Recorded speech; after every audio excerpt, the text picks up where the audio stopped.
became a believer in the whole project was because once I had a better understanding of the project itself, once I got to understand our students' success and some of the things that we can do to sort of improve our students' performances in specific areas, then that's once we started getting into the data, digging into the data, then I definitely became a believer in the assignment. Our students were still having difficulty, and I felt that we needed some direction to help us improve our literacy standards in the school. Well, with respect to the data analysis, I think some of our biggest concerns is, first of all, how can we implement the data and what information we can get, and how can we use it to ensure the success of children? Down here in Halifax, what I'm really interested in is seeing, how does the administration work with teachers? Where do you find downtime to build in these kinds of sort of, I guess, for a operational sort of activities? How do you move it from analyzing to where it's operational in the classroom or with the student? So it has been a long journey, I'll say that to start. We're going back quite a few years back to probably 2003, where a group of people were sitting around the table just talking about improvement and doing research about what that looked like. And that's grown into every one of our schools being involved in a very defined process. Our superintendent, Carol Olson, when she came to our board, really changed things. We were focusing on improvement, but we were focusing on it in a way that perhaps we were building playground structures, or it really wasn't about student achievement. And I don't think we recognized that until she came and really changed our focus and had us really make that our goal as a board. And what she set forward as our vision was that every student can learn and that every school can improve. And that's where we started. We also realized from the beginning that we didn't have a lot of data. So we were asking schools to develop goals, but they didn't have the data to really determine what they needed to focus on. We aren't doing the CAT currently, but we do have many more provincial assessments that are taking place, and we still maintain that grade 2 piece. But our focus now is on classroom assessment and good classroom assessment. We don't want teachers developing something just to share with the office or just for planning for improvement. We want it for their classroom to inform first and foremost what next steps are for them in their practice and how to support those students individually. So that's really our focus now, and we're getting better at that.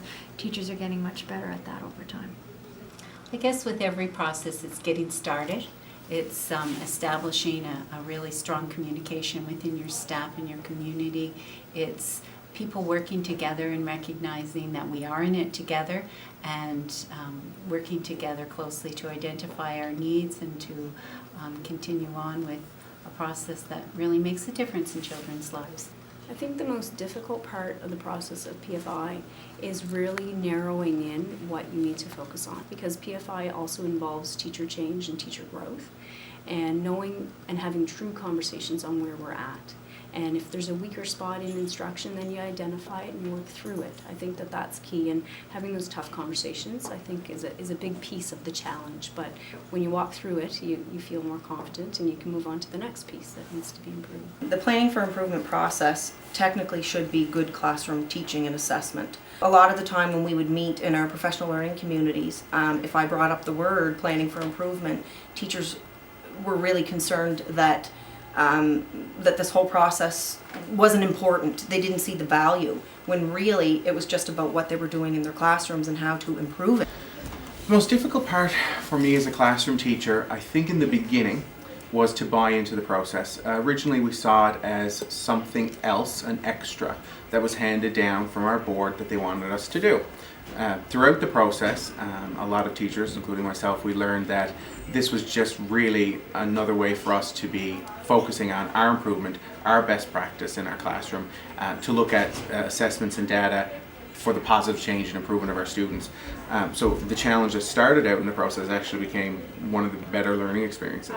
We think that whenever it's a teacher observation, it's not valued data because it's something that you see. However, over there, they value that because they say, like, you know your students, you know exactly what you need and what are they need. So I was assuming also that my observations weren't valued data because they weren't written pieces. No, this is just a staff Disconnect them. So in terms of the school-wide strategy for We went to visit 2 schools here in Halifax. We went to visit the Bicentennial and Ocean View. And I think the major thing I learned is collaboration. It didn't have the data tag on it, you know? So I think they just realized that, oh, we're already doing this, and the whole point of doing this is student achievement, which is why I think we're all here and we're all working for a school or a school board, because we care about students and we care about their achievement. When I go back and we're part of this data-driven process, you know, how I move that data so that I can get my teachers to sort of buy into the fact that it's really in looking at that data and seeing what it says and what they can do to reflect their practice in the classroom. Okay, this paper shows a goal that we have decided to implement at our school, at Roslyn School, which basically, some of it we can say was taken from Halifax because we've decided to try to get all of our teachers on board, which is new for us. And so our main goal here is to, in the cycle 1, to get the teachers to do their own testing for reading, so that's over here, for the reading skills and the reading levels of each one of their students. Our plan was basically based on everything that we saw in Halifax, meaning that we got inspired a lot by what we saw there. So it's a big plan that we know that we might narrow down, but we have a feeling that we can implement it long term. So we want to create some big committees that are going to work on the 3 goals and help the lead data team that is going to be there as well.